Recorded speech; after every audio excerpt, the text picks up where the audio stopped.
is on converting metric measurements. Things like kilos, hectos, decas, deci, centa, and milli.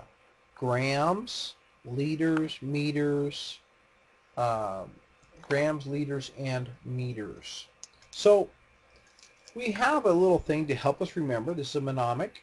Kids hate doing math during Christmas morning. All you have to do is remember that and then write it down. Kids hate doing math during Christmas morning. Write that down and it will help you solve these problems. So the common forms of measurement are grams. These are the measurements. Let me write these over here. They are grams, meters, and liters. We put these prefixes on them, such as decigrams or centigrams, centimeters. We have milliliters, millimeters, milligrams. So we have hectograms, hectometers, kilometers, or we usually say kilometers. So you can see how we can tie this prefix in: kilometers, kilometers, kilograms, or kiloliters. Grams measure weight, and meters measure distance, and liters measure mass, such as 2 liters of soda. Usually it's a liquid measurement. Grams is usually measuring like 2 grams. So something weighs 2 grams. Meters would be a distance. That is 2 meters long.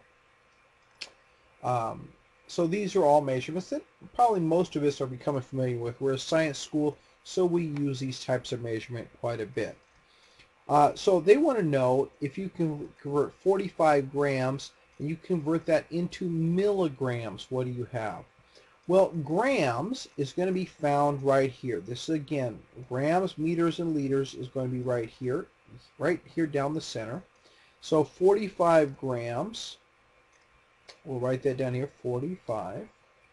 So we'll put an X right here, and we're going to find milligrams. Milligrams is going to be right here. So it's going to move 1, 2, 3. So our decimal is right here, and we're going to move that 1, 2, 3 places, and so we'll need to put in 3 placeholders. We can erase that, and we find that what we have, what we have here are 45,000 milligrams, because we have to move our decimal over 3 places. 1, 2, 3. So 45,000 milligrams in 45 grams. Let's try another one. 4.5 milligrams equals how many, 4.5 meters equals how many millimeters? Meters is our basic unit. It's right here, and we want to know how many millimeters. Well, millimeters is right here. So we're going to move over 1, 2, 3.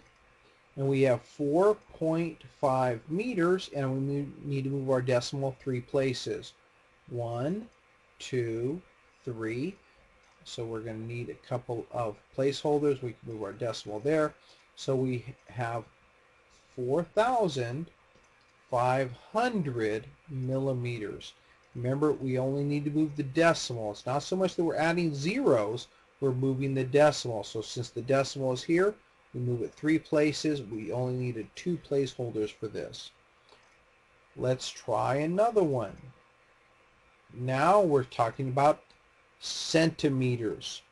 Well, centimeters are going to be right here, and we're going to convert that to millimeters. So that's going to be right here. We're moving some centimeters to millimeters.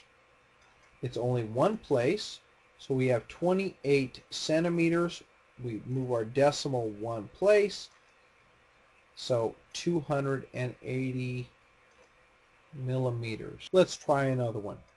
We have 600 centimeters equals how many meters? So centimeters is here, meters is here. Wait a second. We've been moving to the right this whole time. Now we have to move to the left. So what happens? 600 centimeters, our decimal is here. I know the decimal doesn't show here, but it's there. It's invisible. Let's take that and let's move it how many places? 1, 2. So we need to move it 1, 2. Our decimal's right here. So the answer here is 6 meters. So in 600 centimeters, there are 6 meters. So please notice that you can move from left to right, or you can move from right to left. Whichever way you move, if you're moving to the right, move your decimal to the right. If you're moving to the left, move your decimal to the left. And even though it doesn't show the decimal, maybe it shows a decimal, maybe it doesn't. Whatever it does, you take that decimal, you either make it visible and move it, or you take the decimals there and move it, and don't forget your zeros as placeholders. And that's pretty much that simple for converting metric measurement.